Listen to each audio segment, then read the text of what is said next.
So you can be a great photographer, you can be a great videographer, but you also have to have a business mindset to be successful. We booked the Inn at Foxbriar Farm, one of the nicest wedding venues in Pennsylvania, and put on an entire wedding ceremony, reception, bride, groom, bridal party, all so we can teach people how to shoot wedding videos and start making money with their videography tomorrow.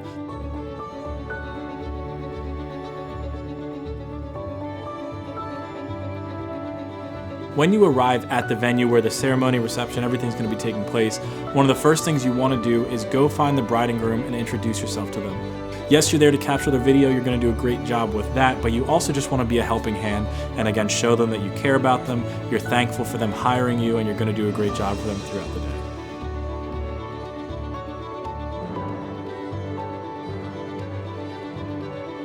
Always kind of thinking about the next step to make your business better, but also make the experience for your clients 10 times better. Show up with a smile and you're well dressed and you come with a passion and an excitement to serve them and to work with them. You want to move your static shot somewhere that preferably captures both the speaker and the bride and groom listening to the speaker. So if the speaker is standing right next to the table, that's always great because you can put them in the same shot. I've shot weddings where the speakers were 60 feet away from the bride and groom and it just wasn't feasible to get them in the same shot.